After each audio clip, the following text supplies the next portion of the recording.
வணக்கம்.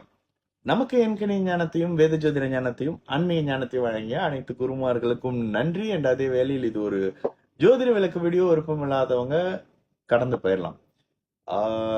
ஒரு விஷயம், நேத்து ஒரு திருமணத்துக்காக திருமண அனுகூல பொருத்தம் பார்க்கறதுக்காக ஒரு பெண்மணி வந்து கிட்டத்தட்ட 1 வீக் அப்படியே பெண்டிங்ல இருந்து அப்பாயின்மெண்ட் நேற்று டேட் ஃபிக்ஸ் பண்ணிட்டு பேசியிருந்தோம். அப்ப பேசுறப்ப சில விஷயங்கள் எல்லாம் பேசி முடிச்சுட்டு அருமையா இருக்கே நல்லா இருக்கேன்னும் போது அவங்க ஒரு கேள்வி மறுபடியும் முன் வச்சாங்க. என்னன்னு முன் வச்சாங்க அப்படின்னா, என்னோட ஜாதகம் தோஷமான ஜாதகம் அப்படின்னு 2-3 ஜோசியர் சொல்லியிருக்காங்க. நீங்க அதை பத்தி பேசவே மாட்டீங்களே பிரதர் அப்படின்னு. அருமையான கண்டனா இருக்கே அப்படின்ட்டு.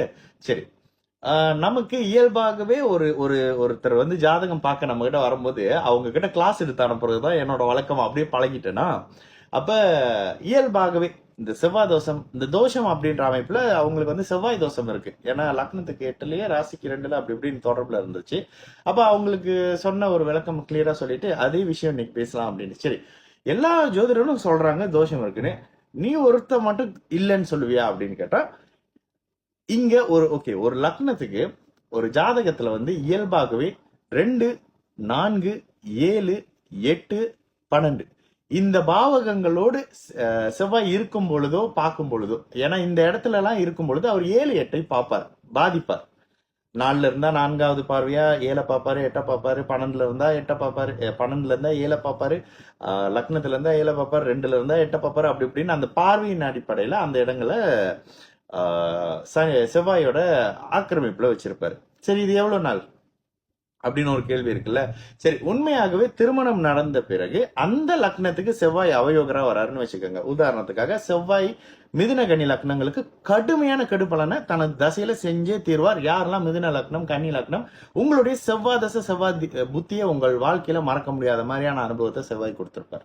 அவரோட காரகத்தின் அடிப்படையில். அவரோட காரகம் என்னது? சகோதரம், காவல்துறை, அப்படி இப்படின்ற மாதிரி விஷயத்துல வந்துடும். ஓகேங்களா? சரி, அது நம்ம போல தோஷத்துல இருக்கும். ஓகே, இந்த செவ்வாய் தோஷம் தசை நடத்தும் பொழுது நிச்சயமாக இருக்கும் பாவகத்தையும் சேரும் கரகத்தையும் கூட கெடுப்பாரு. ஆனா உண்மையாகவே திருமணத்தை கெடுப்பாரா அப்படின்னா, நிச்சயமாக ஒரு தனித்த செவ்வாய் ஒரு ஜாதகத்துல திருமணத்தை கெடுக்கவே முடியாது. அப்படின்னா லக்னத்தின் 7வது அதிபதி இருக்காரு, களத்திர காரகன் அப்படின்ற சுக்கிரன் இருக்காரு, குழந்தைக்கான பாவகமும் காரகனும் ஆகிய குரு இருக்காங்க. அப்ப ஒரு செவ்வாய் தடுத்து ஒரு திருமணத்தை நிறுத்த முடியாது. என்ன பண்ணும்?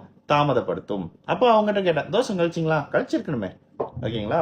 கழிச்சிருக்கணும். இதுல என்னன்னா, அவங்க கொண்டுட்டு வந்த மாப்பிள்ளைக்கு வந்து தண்ணியில கண்டமா. எப்போ? 65 வயசுல தண்ணியில இல்ல கரண்டுன்னு சொன்னாங்க. தண்ணி இல்ல நெருப்புல கண்டம் அப்படின்னு சொன்னாங்களா 65 வயசுல. மாப்பிள்ளை 91ல பிறந்தவர். இப்ப அவருக்கு 32 வயசோ 33 வயசு ஆகுது. ஓகேங்களா? 32 வயசு ஆகுது. இப்ப இருக்கிறவருக்கு இன்னும் 30 வருஷம் பின்னாடி இருக்கிற கண்டத்தை கண்டுபிடிச்சு கரெக்டா 3000 வெள்ளி 3500 வெள்ளி கொடுத்தா அந்த கண்டத்தை கூட இப்பயே கழிச்சிடுற அளவுக்கு எல்லாம் ஜோசியருங்க இருக்காங்க. ஆனா இதெல்லாம் உண்மையா அப்படின்னு கேட்டா உங்களுக்கே தெரியும். இப்ப இருக்கிற விஷயத்தையும் இங்க சரி பண்ண முடியலையா? 30 வருஷம் கழிச்சு எல்லாத்தையும் சரி பண்ணிடுவாரா? ஏன்னா 30 வருஷம் கழிச்சு அந்த ஜோசியர் இருக்க மாட்டாரு. அப்ப யாரும் நம்ம போய் கேட்க மாட்டோம். அதுதான் எக்ஸாக்டான விஷயம். நல்லா புரிஞ்சுங்க. ராசி லக்னங்களுக்கு 2ஆம் இடம் குடும்பஸ்தானம், குடும்பம் அமையக்கூடிய ஸ்தானம், ஒரு வீட்டுக்கு வரவு வரக்கூடிய ஸ்தானம். 7ஆம் வீடு உங்களுடைய பார்ட்னரை குறிக்கக்கூடிய அமைப்பு. 7ஆம் வீட்டுல இருக்கிற ஒரு பிளானட் லக்னத்தோட தொடர்புல இருக்கும். 8ஆம் இடம்ன்றது ஒரு மாதிரி மாங்கல்ய ஸ்தானம். ஏன் அப்படின்னு சொன்னாங்கன்னா, 8ஆம் இடத்துல இருக்கக்கூடிய எல்லா பிளானட்டும் தனது 7ஆம் பார்வையாக 2ஆம் வீட்டை பாதிக்கும், நன்மையாகவோ கெட்டதாகவோ பாதிக்கும். இதைத்தான் அவங்க தோஷம்னு சொன்னாங்க. 22 வயசுல தோஷமா இருக்கக்கூடிய ஒரு ஜாதகத்துக்கு நீங்க தோஷம் கழிங்க. 32 வயசுலதான் நல்ல அமைப்பு, நல்ல குடும்ப அமைப்பே வரும். மீறி இல்லைங்க நான் கல்யாணம் பண்ணிட்டேன், பிரிவா இருக்கும், பிரிஞ்சிருக்கும், 28 29 வயசு வரும்போது தான் மீண்டும் சேர்ந்து நல்ல வாழ்க்கையை வாழ்ந்திருப்பீங்க. இது மாதிரி இருக்கிறவங்களோட ஜாதகத்தை எடுத்து பாருங்க.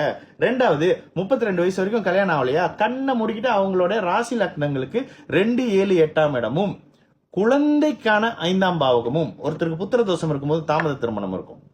இதையும் பாத்துக்கோங்க. அப்ப இவ்வளவும் இருக்கக்கூடிய அமைப்புல தான் ஒருத்தருக்கு தாமதமா திருமணமாவும் சுக்கிரனின் வலுவையும் நீங்க பாத்துக்கணும். அப்ப ஒருவருக்கு 7ஆம் பாவகமும் கெட்டு போச்சு, 3ஆம் பாவகமும் கெட்டு போச்சு. அதுக்கு பிறகு 12வது பாவகம். இந்த 3, 7, 12வது பாவகம் வந்து ஒரு மனிதரின் தாம்பத்தியத்தினுடைய வீரிய அமைப்புகளை குறிக்கக்கூடிய விஷயம். இந்த பாவகங்கள் எல்லாம் கெட்டு போய், சுக்கரனும் கெட்டு போய், குருவும் கெட்டு போய், களத்திர பாவகம் 7வது வீடும் கெட்டு போய், அதுக்கு பிறகு 5ஆம் பாவகமும் கெட்டு போச்சுன்னா அவர் வாழ்க்கையில கல்யாணம் இல்ல அப்படின்ற மாதிரி வந்துடும். அப்ப இந்த தோஷத்தின் மூலியமா நான் உங்ககிட்ட சேலஞ்ச் கூட பண்ணேன், நீங்க 20 வயசுல இந்த தோஷத்தை கழிச்சிருந்தா கூட உங்களுக்கு 32 வயசுல தான் கல்யாணம், இந்த டைம்ல தான் குழந்தை பிறக்கணும் அப்படின்னா அதுக்கு 1.5 வருஷம் முன்னுக்கு தான் கல்யாணம். அந்த கல்யாணம் நடக்கக்கூடிய அமைப்புல நிரந்தரமான தாம்பத்திய அமைப்பு அப்படி இப்படின்னு வந்துடும். இப்படிதான் ஒரு ஜாதகத்துல பலன் பார்க்கணும். தோஷம் 2ல செவ்வாய், அதே 2ல செவ்வாய் இருக்கிற ஜாதகத்தை சேர்க்கணும், 7ல ராகு, 7ல இருக்கிற ராகுவே சேர்க்கணும் அப்படின்னு சொல்றாருன்னா அந்த ஜோதிடர் இன்னும் அப்டேட் ஆகல, அப்டேட் பண்ணிக்கல. ஜோசியம் அவருக்கு தெரியலன்னே நான் அந்த ஒரு பொது வெளியில சொல்வேன். ஓகேங்களா? அப்ப தெளிவா புரிஞ்சுங்க, ஜோதிடம்ன்றது வாழ்வியல் முறைக்காகவும் நல்ல மாதிரி வாழ்றதுக்காகவுமே தவிர்த்து அப்பா அம்மாவை பயன்படுத்தி தாத்தா பாட்டியை பயன்படுத்தி இல்லாத தாத்தா மேல பழிய போட்டு அவரு இதை பண்ணிட்டாரு, இவரு சாபம் வாங்கிட்டாரு, குலதெய்வத்தை பத்தி தெரியவே இல்லை ஆனா சாபம் இருக்குன்றது ஜோசியத்துல தெரியும். இதெல்லாம் லாஜிக் இல்லாத விஷயம். ஓகேங்களா?